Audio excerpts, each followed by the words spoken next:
Well, this kind of sucks. Comes in via Reuters. Stellantis is to recall 92,000 U.S. vehicles over loss of drive power, NHTSA says.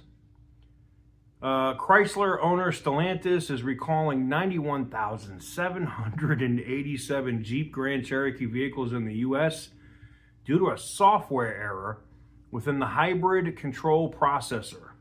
The U.S. National Highway Traffic Safety Administration said on Saturday, the error may result in a loss of drive power.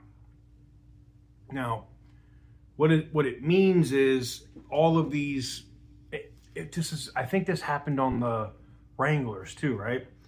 These are the 4xe Mickey Mouse bullshit systems that Stellantis has decided we're going to get away from this crap because this is such a disaster. We don't want to maintain it. We don't want to warranty it. Let's just stop making them. This crap can't go away fast enough. I know. Electric vehicles are the future, TK. Yeah, and your mom's ankles on the headboard is too, but what does that have to do with hybrid systems? We don't care.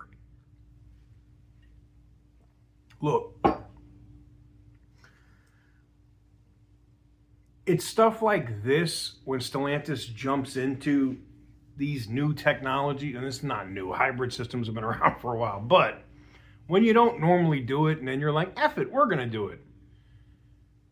And you sold 90-something thousand of these vehicles, when the system fails, or even if it doesn't fail, you now have to bring in 90,000 vehicles that will be billed for something, which costs money on the bottom line.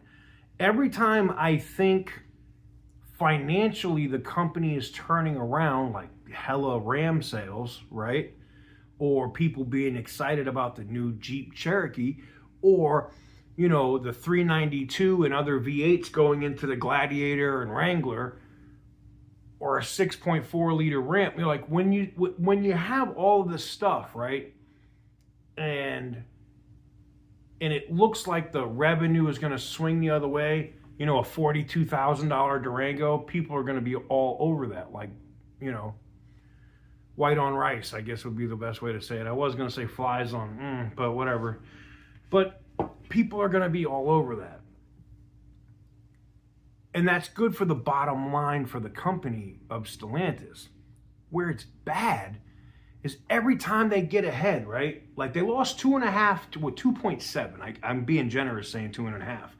$2.7 billion with a B in the first half of the year. So, yeah, all these Ram orders and shit are coming in. That's great. And that's generating profit for the company. But then slapped right back down because now you got to fix 91,000 friggin' Jeeps for technology that sucks ass. And I know it before, and I'm not beating a dead horse here, I know that Antonio Filosa knows that this shit is garbage. We know that the rest of the executives at Stellantis know that this shit is garbage.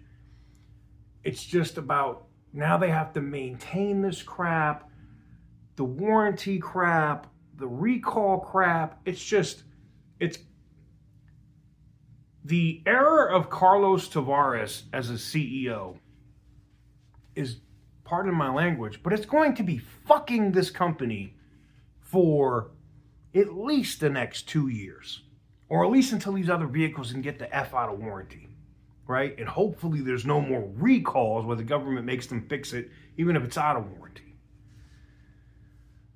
Oh, I'm just tired of it, because every time I get excited and I'm like, you know what? I think it's time. I saw some other stories with some other hedge funds that were buying millions of shares of the stock. And I was like, damn, this might be the time for me to get in here and invest. And every time I want to do it, another one of these friggin' recalls with 90,000 vehicles or 100,000 vehicles comes in. And I know exactly what that shit does to the bottom line. It murders it.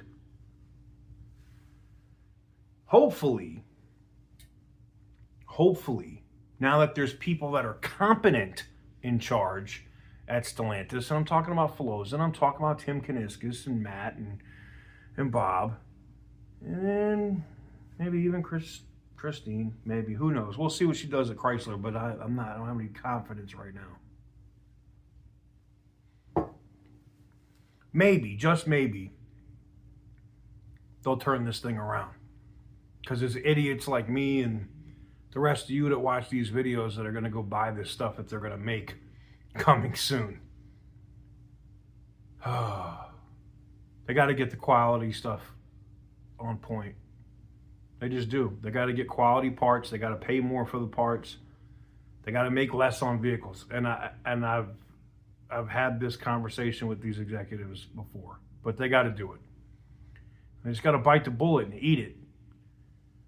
And it's going to suck on the numbers probably for the rest of the year.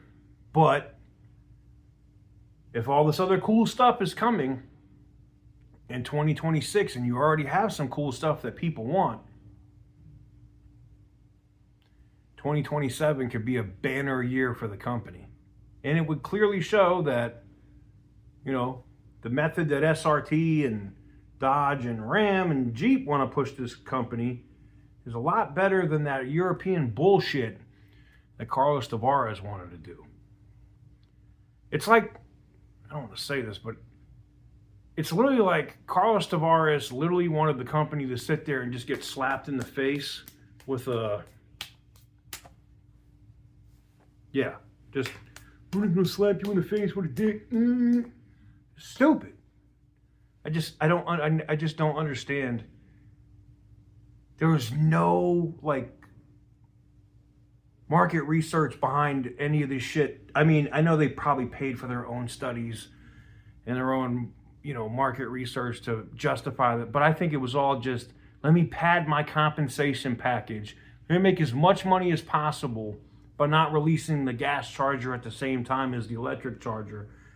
Let me just push this shit out. Let me get rid of all my software guys and just farm this crap out to people in bumfuck Egypt, and then we're just gonna hope it all works.